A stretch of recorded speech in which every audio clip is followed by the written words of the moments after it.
I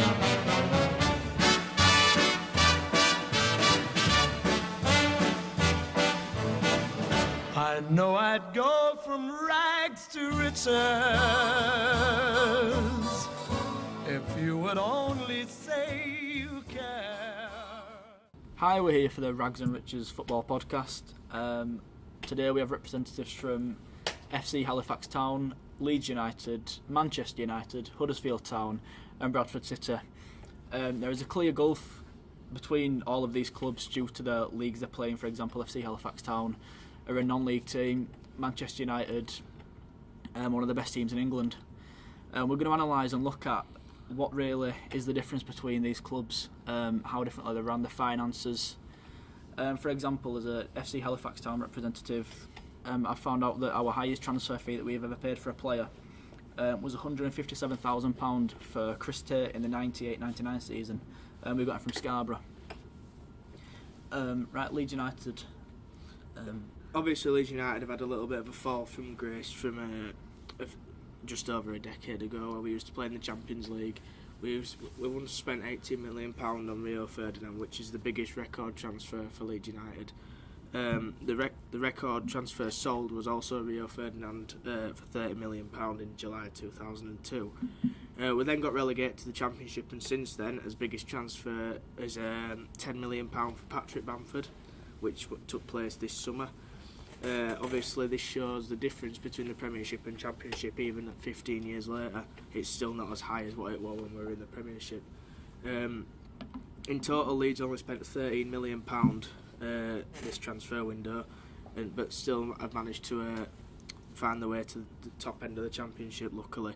And really, people would argue that you do need to spend a lot of money to be successful in the Championship, but as Leeds have proven, and also Norwich this season, that you don't necessarily need to. So I'll pass you over to us Manchester United representative who's going to speak about their transfers. Manchester United have been one of the best teams in England for the past few years, winning Premier League title after Premier League title, and it shows that due to that form, we've been able to spend quite an enormous amount of money on players. The most expensive transfer purchased Paul Pogba in the 2016-17 season of £89.3 million, and the most expensive departure that we had was Cristiano Ronaldo in the 2009-10 season of £80 million. And even in that sort of nearly decade difference, Ronaldo was the most expensive player bought in that time, and now spending £89 million on Paul Pogba just seems like nothing. Huddersfield Town are not really known for the break-the-bank type transfers and ridiculous transfer budgets. They spent £4 million in their unexpected promotion campaign in the 16-17 season. Most expensive transfer that season was £1.98 million on Christopher Schindler from Munich 1860. He ultimately played that transfer with one kick of the football after scoring the winning penalty in the playoff final that won them promotion to the Premier League for the first time in their history. In their maiden Premier League season, Huddersfield spent £51 million and managed to miraculously survive through Alex Pritchard and Steve Mounier playing a crucial part. However, in their second season, we failed to stay up after spending £45 million due to the record signing of Adama Diakhaby not really working out, who Huddersfield paid £11 million for. And we also bought Isaac Mbenza, who on loan, who hasn't shown up at all and showed any sort of form, which has led us to losing a manager and now recruiting another manager to take us into a Championship season.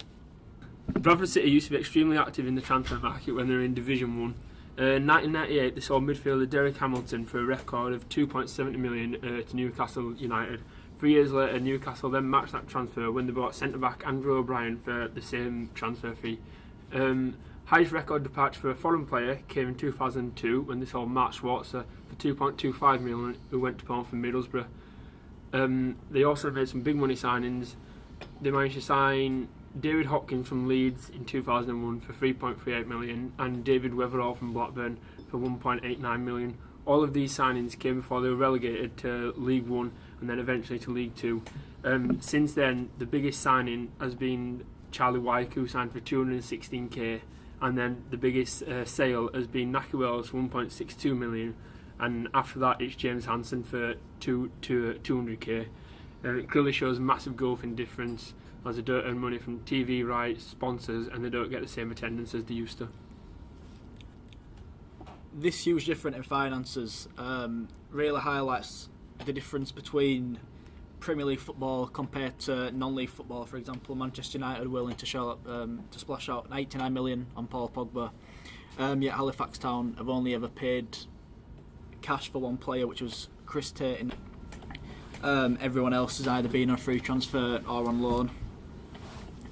And this is proof really that the huge difference in the football industry at the minute is becoming a bit of a problem, because it's harder for the smaller clubs with lower finances to be able to reach the levels that they will aspire to be at. Halifax Town, for example, had some great players, but have let them slip through the net, such as Jeff Horsfield, who departed for Fulham in 1998-1999. He went for £405,000. We've also had players recently such as Lee Gregory and Jamie Vardy. They've gone to Millwall and Fleetwood respectively.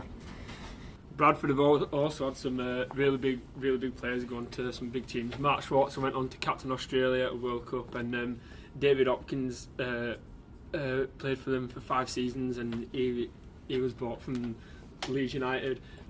Apart from that, the only big player recently is Nahki Wells, who has played 1 season in the Premier League with Burnley, but didn't start any games and only made 5 appearances from the bench, and he's since then gone to QPR. So it clearly shows that when they're a bigger team and they were able to attract bigger players, those players would be able to go on and play for bigger teams, whereas recently they haven't. That's been Rags and Riches Football Podcast. Thank you.